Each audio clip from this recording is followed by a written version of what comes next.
dosa besar itu kok dibiarkan merajalela, kayak kesel banget gitu.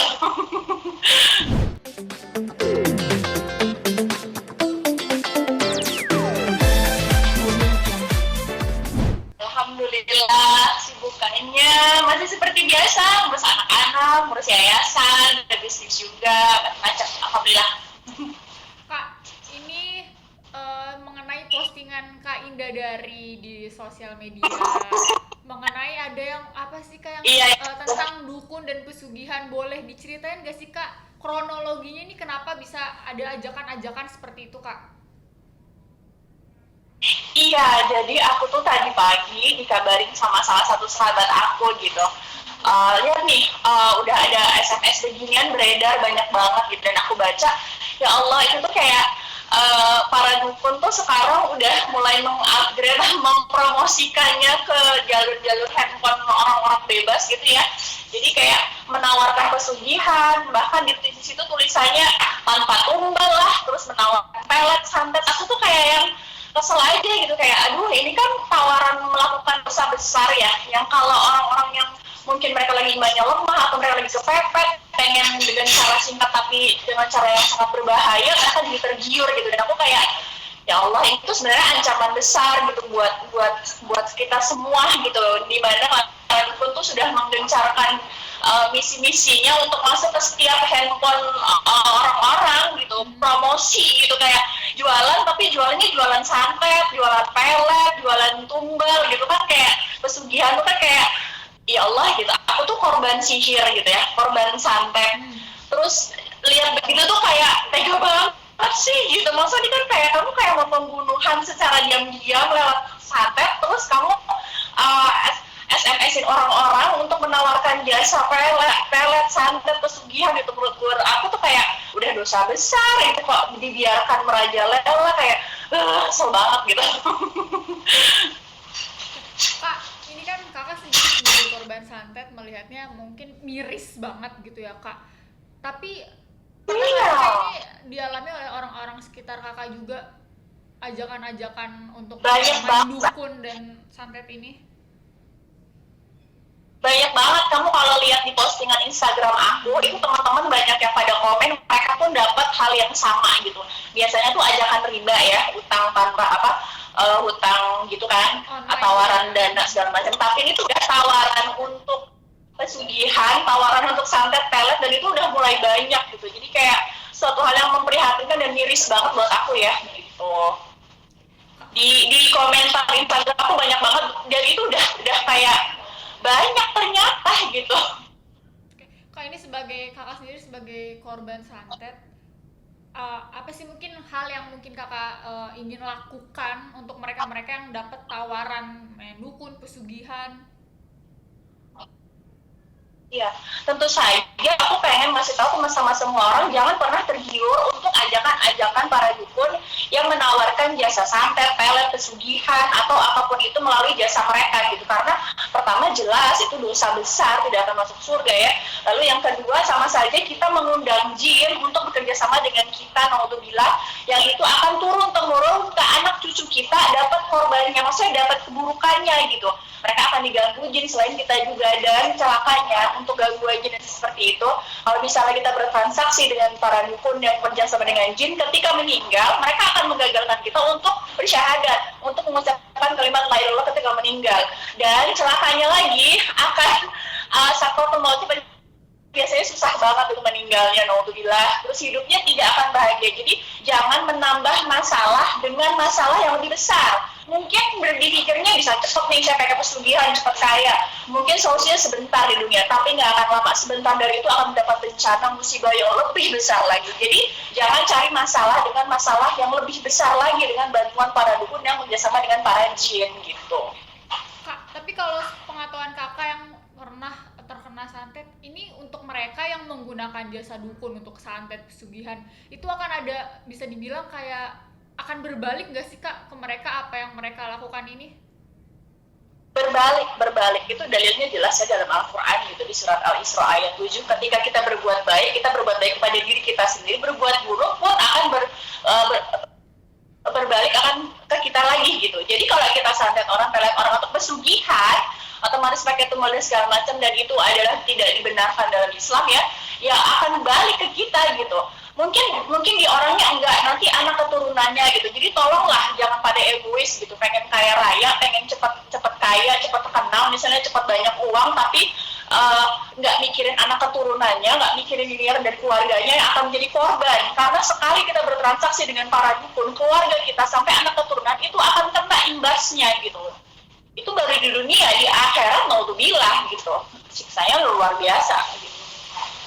Kaidah dari, kalau dari kaidah dari sendiri sebagai yang juga sudah pernah terkena, mungkin apa sih maksudnya yang sebaiknya dilakukan untuk orang-orang yang mungkin terkena juga, terkena santet atau maksudnya kena guna-guna atau segala macam gitu, yang seharusnya kita lakukan sebagai yang korban? Nah, sebagai misalnya buat teman-teman yang mungkin ada yang sama kayak aku ya, korban santet misal atau terkena gangguan jin, yang pertama harus kita lakukan adalah meminta perlindungan pada Allah agar supaya ketika sihir-sihir itu datang dihancurkan sama Allah, dibantu untuk dimusnahkan. Yang kedua, jangan berhenti untuk ruqyah mandiri ya, ruqyah dengan membaca Al-Qur'an diperbanyak lagi, niatkan untuk ruqyah. Lalu banyak zikir pagi petang tuh sunnahnya, jangan lupa doa zikir pagi petang itu sebagai perisai kita untuk menolak sihir dan gangguan jin. Lalu banyak beramal soleh, sedekah, karena sedekah itu menolak bencana, menolak bala. Lalu makan makanan atau minuman yang disunnahkan oleh Nabi Muhammad SAW untuk menghancurkan jin, salah satunya dengan kurma ajwa, makan kurma ajwa 7 butir tiap pagi gitu. Dan minta perlindungan Allah gitu, jangan putus asa untuk menghilangkan semua gangguan jin dalam tubuh. Sihir-sihir semuanya hancur, tidak akan menang. Tukang sihir melawan Al-Quran, itu ada di Al-Quran jelas gitu. Jadi kita harus yakin bahwa Allah pasti nolong. Jangan putus asa ketika dapat santet, dapat korban gangguan jin atau apa. Jangan merasa malu atau merasa takut atau jangan, tenang aja, nggak akan menang mereka. Yang penting kita jangan meminta pertolongan lagi kepada para dukun yang jadi justru akan menambah datangnya jin yang lain gitu. Jadi banyak teman-teman yang aku lihat yang mereka kena gangguan jin ya, santet, pelet atau apapun itu, mereka minta bantuannya sama dukun lagi gitu. Jadi adanya dukunnya sihir yang di dalam tubuh keluar, tapi dimasukin lagi yang lain gitu, bukan solusi. Jadi solusi untuk yang sihir dan gangguan jin adalah kembali ke Al-Quran, kembali kepada Allah gitu, minta perlindungan sama Allah gitu lewat Al-Quran. Kak, tapi gimana sih cara kita tahu atau sadar kalau kita ini kena guna-guna dari dukun kayak gitu? Gimana sih Kak? Maksudnya ada ini nggak sih Kak ciri-cirinya kalau kita terkena tuh? Ya ada beberapa ciri yang bisa aku jelaskan di sini ya. Yang pertama itu kita sering mimpi buruk. Mimpi buruknya itu kayak kita dikejar binatang buas, baik itu ular, anjing, harimau, singa, atau binatang buas. Jadi kalau ada yang mimpi digigit ular, bukan katanya mau kawin ya, orang-orang katanya mau digigit mau kawin, bukan, itu gangguan jin.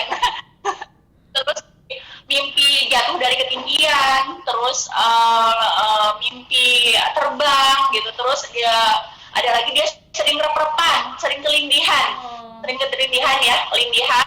Terus kalau tidur giginya kemeretak gitu, giginya gerak-gerak gitu. Terus ada lagi ciri-ciri lainnya adalah dia nggak akan betah baca Quran, dia nggak akan betah dengerin Quran. Kalau sholat suka lupa rakaat, itu juga termasuk gangguan jin. Dan kalau sihir ada spesifikasinya, dia suka sakit pada jam-jam tertentu. Jadi jamnya sama terus biasanya. Kalau asar ada asar terus, kalau maghrib ya maghrib, terus jam 12 malam terus gitu. Dan dideteksi medis itu nggak kenapa-kenapa gitu, tapi dia badannya bermasalah. Terus kalau ada yang suka badannya biru-biru tuh badannya, ya kan? Terus sama sering menemukan binatang-binatang aneh dalam rumah ataupun benda-benda aneh, contohnya kayak kelabang, kecoa, kalajengking, cicak gosong. Pokoknya biasanya warna hitam. Itu biasanya terjadi karena mereka binatang pengantar sihir. Jadi hitam-hitam warnanya yang dan itu nggak wajar. Misalnya tiba-tiba kok ada luwing di atas atap misalnya, kan aneh. Kok luwing di atas atap ya kan gitu. Atau tiba-tiba di tempat tidur, atau tiba-tiba di kepalanya kemarin ada yang cerita di kepala tiba-tiba banyak kecoa, terus semut hitam di badannya tiba-tiba banyak banget gitu. Jadi yang warna hitam hati-hati.